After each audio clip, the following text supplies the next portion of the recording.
Akhirnya sampai juga di lokasi pemakaman. Karena semuanya sudah siap, maka acara pemakaman jenazah Pak Sardi pun dimulai. Sebelum para pelayat pulang, Pak RT mengumumkan bahwa Bu Yati istrinya Pak Sardi akan mengadakan tahlilan selepas asyar, dan meminta pada ibu bapak serta para pemuda-pemudi untuk hadir di acara tahlilan itu. Semua yang ada mengangguk mengiyakan. Akhirnya para pelayat pun pulang dengan hati penuh was-was. Sekarang Pak Sardi yang jadi korban, mungkin nanti malam siapa lagi yang akan jadi korban. Begitulah yang ada di pikiran warga kampung Manggir. Sesampainya di rumah, aku langsung mandi, sedangkan emakku dan Dewi masih di rumah Bu Yati, membantu menyiapkan untuk tahlilan nanti sore. Setelah mandi dan makan, aku mulai memikirkan rencana pengintaian untuk malam. Rumah emak Emah yang kosong itu akan aku jadikan tempat mengintai untuk membuktikan orang atau hantu yang melakukan pembunuhan pada warga kampung. Setelah pikiranku bulat, maka aku langsung menyiapkan barang-barang yang akan dibutuhkan nanti malam. Cerulit untuk senjata jarak dekat, ketapel serta batu pelurunya akan aku bawa untuk senjata jarak jauh. Air minum dan rokok sudah pasti masuk ke tas kecilku juga.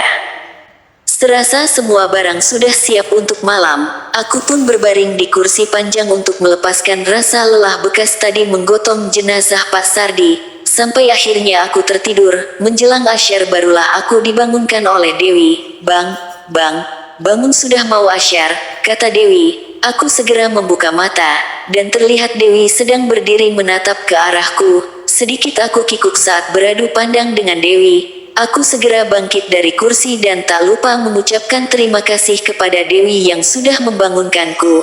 Selesai sholat asyar, barulah aku keluar menuju rumah Pak Sardi almarhum. Di rumah Pak Sardi sudah banyak orang, dan tak lama acara tahlilan pun dimulai. Dipimpin oleh Ustadz Jamal, akhirnya acara tahlilan selesai. Sebelum orang-orang pada pulang, Pak RT berdiri dan meminta waktu pada warga untuk musyawarah, mengusulkan diadakan ronda malam kembali untuk melawan hantu kepala yang semakin kejam. Tapi sayang, tak seorang pun warga yang mau ikut meronda. Sudah pasti alasannya takut. Waduh, ini bagaimana Pak Lurah? Mungkin Pak Lurah punya ide untuk menghentikan teror hantu kepala ini, tanya Pak RT pada Pak Lurah yang duduk bersila di depannya. Saya juga masih bingung, harus bagaimana menghadapi hantu kepala itu, jawab Pak Lurah. Waduh, Pak Lurah ini gimana sih? Bapak ini pimpinan, masa sudah selama ini belum juga mengambil tindakan apa-apa? Apa menunggu warga Bapak habis dulu dibunuh hantu kepala? Ucap Pak RT dengan nada sedikit meninggi. Wajah Pak Lurah terlihat memerah, mungkin merasa sudah dipermalukan oleh Pak RT. Mesti bapak-bapak tahu ya, teror hantu kepala ini pasti ada dalangnya, yang punya kepentingan pada kampung Manggir, dan saya sebagai RT merasa malu, karena tidak bisa melindungi warganya. Maka dari itu, saya mau berhenti menjadi RT. Saya mohon maaf pada Pak Lurah juga pada Bapak Ibu semua, karena semasa saya menjabat RT belum bisa berbuat banyak untuk warga kampung Manggir ini, kata Pak RT dengan panjang lebar. Semua yang hadir terdiam, dan akhirnya membubarkan diri pulang ke rumah masing-masing.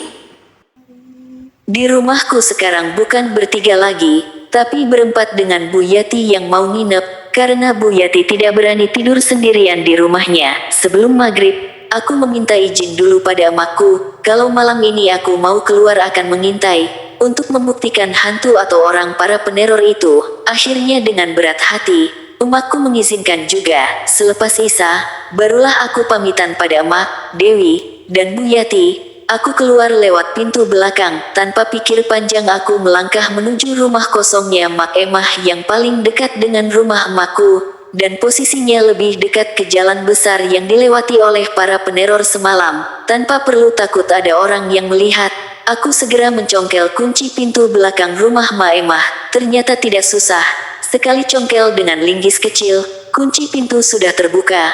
Mungkin karena rumah Mak Emah sudah tua, sehingga sangat mudah untuk membukanya. Di dalam rumah Mak Emah sangat gelap, dan sudah pasti sangat kotor, karena hampir 3 bulan ditinggalkan. Dengan bantuan senter kecil, aku kembali mengunci pintu belakang yang tadi kucongkel. Untung saja kuncinya masih berfungsi. Setelah semua sudah rapi lagi, aku menuju ruang depan mencari tempat yang pas untuk mengintai. Akhirnya aku memilih ruang depan yang berjendela kaca, dan sangat jelas melihat ke jalan. Di ruangan ini hanya ada 2 kursi plastik, sehingga aku bisa duduk santai. Lama juga aku duduk di rumah Mak Emah, tapi tanda-tanda kemunculan hantu kepala itu belum ada juga. Untuk menghilangkan rasa jenuh dan gigitan nyamuk, aku pun mulai merokok. Belum juga habis sepotong rokok yang kuhisap, sudah terdengar suara burung elang dari kejauhan. Aku segera mematikan rokokku dan bersiap mengintip di balik kaca jendela. Kreak-kreak, suara burung elang sudah terdengar jelas, dibarengi debaran kencang di dadaku. Aku terus mencoba menenangkan diriku. Jangan takut, jangan takut. Siapa lagi kalau bukan kamu Zan yang melakukan ini? Begitulah ucapan hatiku mencoba menenangkan hati. Suara burung elang makin mendekat. Wow, ternyata burung elang itu dibawa oleh sosok berjubah hitam dengan wajah ditutupi topeng tengkorak orang, dan burung elang itu ada di pundaknya. Di belakang orang berjubah hitam, ada 4 orang dengan pakaian serba hitam, dengan memakai tergos warna hitam juga yang menutupi kepala dan mukanya. Mataku terus tertuju pada kaki mereka. Ternyata kaki-kaki mereka menyentuh jalan beton yang diinjaknya. Itu membuktikan bahwa mereka adalah orang, bukan hantu. Tapi mana hantu kepalanya? Aku tidak melihatnya. Kelima orang itu terus berjalan sampai melewati rumah emak. Aku mulai tenang karena orang-orang itu tidak berbelok ke rumah emakku, melainkan terus berjalan lurus menapaki jalan besar. Aku semakin penasaran, rumah siapa yang akan didatangi dan dijadikan korban malam ini. Aku segera keluar dari rumah Mak Emah, berjalan mengendap-endap mengikuti kelima orang itu, melewati pinggiran jalan besar. Jarak aku dengan kelima orang itu hampir 30 meteran. Karena kalau terlalu dekat aku takut ketahuan. Jauh juga aku mengikuti kelima orang itu. Barulah ketika sampai di 3 rumah yang berjejer pinggir kanan jalan, mereka berhenti, dan orang yang jubah hitam itu seperti ngasih komando pada keempat orang yang mengikutinya. Aku merebahkan badanku pada tanah, sembunyi di antara pohon pisang yang ada seberang kiri jalan. Terlihat keempat orang itu berjalan mendekati rumah yang di tengah, dan keempat orang itu meniup obor-obor yang terpasang di rumah itu. Sedangkan orang yang berjubah hitam duduk bersila di pinggir jalan. Tiba-tiba aku terkejut melihat bola api yang melayang-layang di atas kepala orang berjubah yang duduk bersila. Subhanallah, bola api itu mendadak berubah menjadi kepala orang yang sangat menakutkan. Mungkin inilah sosok hantu kepala yang dibilang orang-orang ternyata benar. Sangat seram sekali, dengan rambutnya yang panjang terurai, ditambah giginya yang bertaring panjang dan runcing membuat pingsan bagi orang yang melihatnya. Bersambung.